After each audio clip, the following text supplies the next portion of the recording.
Which station is going to tell you the score of the game or where to turn when the weather gets rough. When something big happens, good or bad, you know where to go. And now, radio has evolved to move with you with the Next Radio app and your FM-enabled phone. Just plug in your headphones to start experiencing radio in a whole new way while using way less battery and data than streaming apps.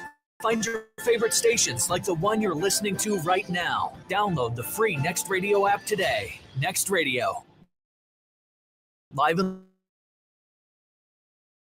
local wherever you go.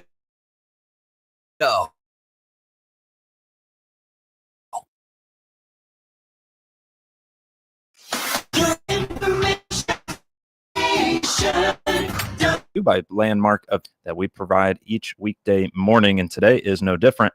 We are with horticulture educator with the U of I Extension Office, Andrew Holsinger. Andrew, good morning to you. How are you, sir? Hey, it's good to be here. And great to have you. And just got filled in that you made quite the trek over here on the concrete ribbon to get to us. So thank you for doing that. And I appreciate you stopping in studio to talk with us a little bit. First and foremost, though, for myself and listeners out there potentially as well, could you tell me about yourself, came into this role, and maybe some of the different things in the background of Andrew? Oh, sure. Yeah, I'm Andrew Holsinger, horticulture educator with the University of Illinois Extension.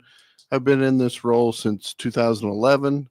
Started on November 7th and been here ever since. Been doing horticulture programming of a diverse variety. So I've done landscape design classes, have some classes coming up, and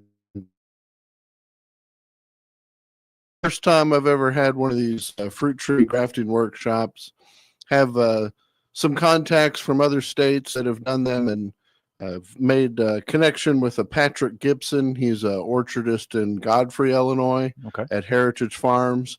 And so he's coming to Hillsboro to help facilitate this workshop, take some of my knowledge, some of his knowledge, put it together, and hopefully have a great, wonderful workshop.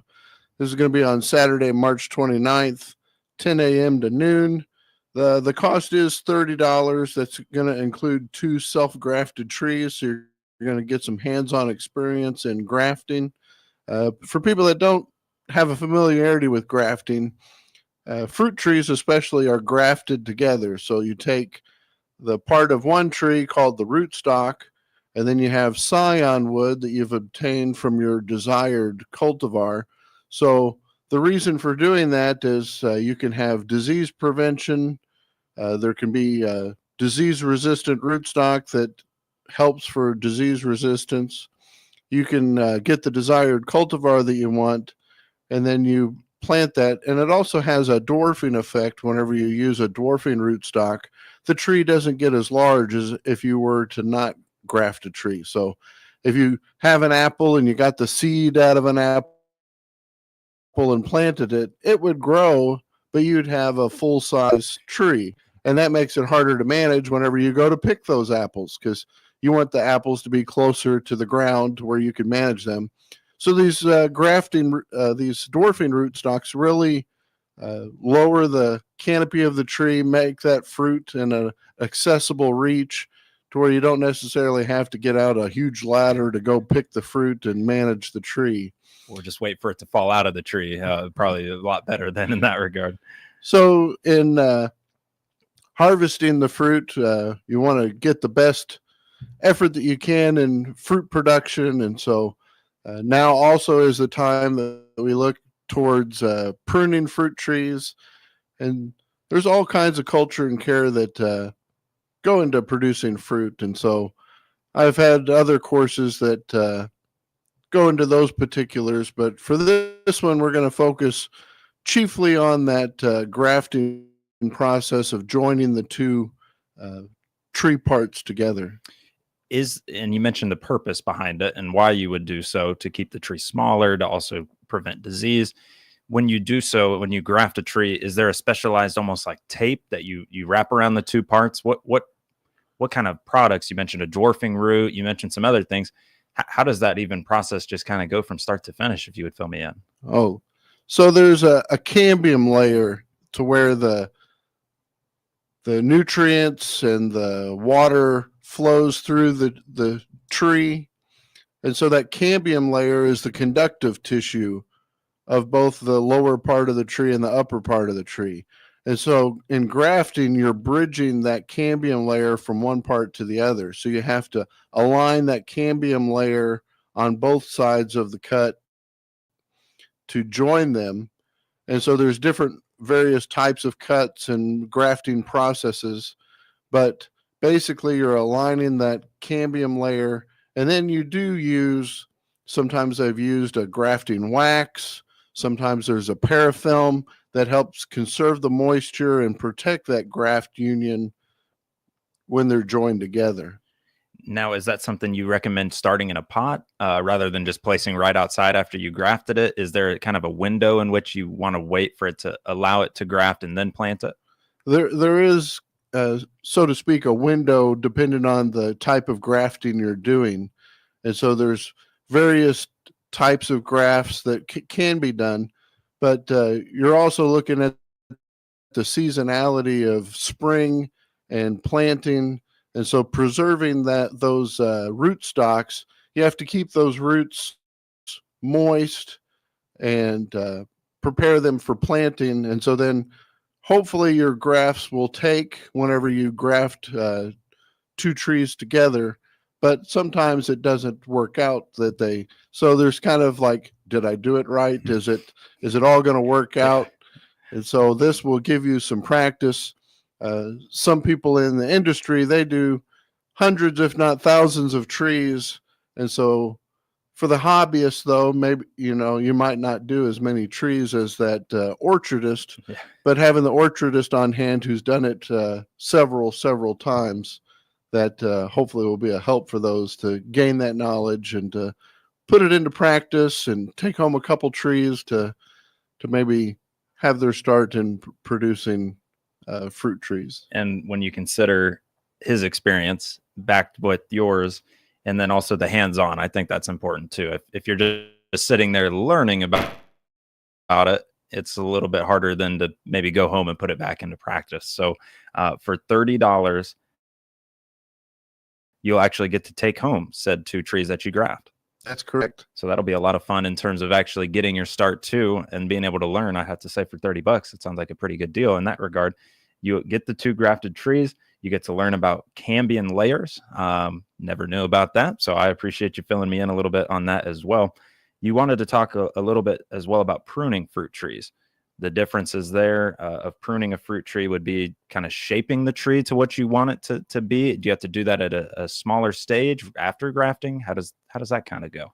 It's an annual process. Okay. And so people plant fruit trees, and then sometimes it's neglected. By the time they figure out that they needed to prune the fruit tree, it's already got kind of unwieldy. And so basically you're developing an architecture and always keeping in mind that things are for production purpose. Whenever you're pruning a fruit, you may have limbs that are rubbing together in productivity and also getting out of the range of management. So you want to keep that tree as low to the ground as you can. And there's various different styles of grafting pruning depending on what type of tree. So for your apple trees, usually we have a center grown focused central leader system of producing the tree and pruning it. Whereas like your stone fruits, like your peaches, they're more an open center, more like a vase or an upside down umbrella, letting that light intercept. And it's all about the management of light. So if you just let the trees grow and didn't prune them, then you develop more of a canopy and a lot of shade, and that shade shades out the fruit. And if you've ever seen fruit that didn't color right, well, a lot of that relates to that it didn't receive enough light. And I've even seen apples where you can see the silhouette of a leaf where the leaf was in the way of the coloring of the fruit. So really, if you go to the grocery store and you're checking out your apples and such, you can see some differences of maybe coloration, but something I hadn't thought about was the sunlight being that factor in that regard. Of course, you think sunlight, it's important, obviously, in the growing process, but didn't realize that was the purpose behind it. I felt maybe more it was like that management practice. You get a little bit of both worlds with that as well, but it's basically like one big bonsai tree. You get to shape it the way that it needs to be, and you get to work on it in that regard. So we've talked about grafting, we've talked about pruning fruit trees, and we're going to take our first break here on the WTIM Morning Show. We're with horticulture educator at the U of I Extension office down in Hillsboro, Andrew Holsinger. And Andrew is telling us all about getting your fruit trees prepared and getting them ready for the season. And maybe we'll talk a little bit about getting that garden prepared as well. You're listening to WTIM, your information station. Your information station, WTIM. Let's check the markets now on the RFD Radio Network. I'm Jim Taylor. Higher across the board with corn, beans, and Chicago wheat. May corn up 461 3/4. July corn up a nickel, 468 1/4. New crop December 47 1/4, up half a penny. May beans up 11, 1022 3/4. July beans up 9 1/4, 1034 1/4. November new crop 1016 1/2, up 7. May wheat up 4, 552 1/2. July wheat up 3 1/2, 565 1/2. May bean meal up 430, 304.10. May bean oil 43.07, up 8 cents. Livestock market March feeders down 247 at 273.62. April live cattle down 202, 194.52. April lean hogs up 75 cents, 85.45. Energy market April crude oil 65.81, down 49 cents. Jim Taylor, RFD Radio Network.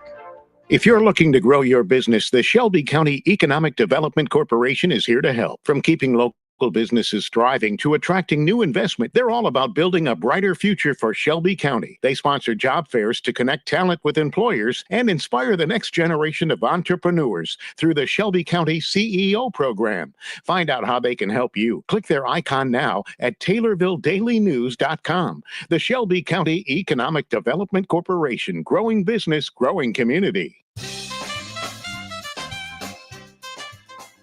I'm Jeff Grimmett, Assistant Vice President at People's Bank and Trust in Taylorville. People's Bank and Trust is proud to sponsor Taylorville Junior High School Students of the Month on all of the WTIM platforms. I'm Jalen Ford, the 7th grade student of the month. My parents are Jordan Ford and Jenny Richards. The school subject I enjoy is math because it is preparing me for my dream job. This year at TJHS, I'm involved in track. After high school, I would like to be an architect because it has always been my dream, my passion to design homes. A fun fact I would like you to know about me is I like to make bracelets and paint. Congratulations to these students on this honor from People's Bank and Trust. We put people first every day at People's Bank and Trust. Member FDIC. This is Megan Lopez with Nesty's Burger Joint on the south side of the Taylorville Square. To see our menu, click our icon on TaylorvilleDailyNews.com.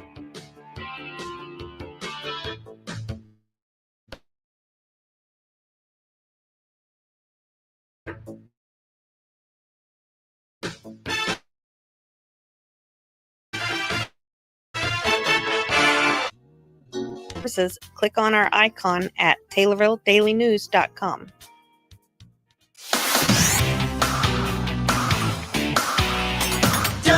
WTIM. Back around with the WTIM Morning Show here on your information station. It's brought to you by People's Bank and Trust, where they put people first, and Landmark of Taylorville. A big thanks to those folks for helping bring this interview with horticulture educator at the U of I Extension. It's Andrew Holsinger, and we've been talking about pruning fruit trees.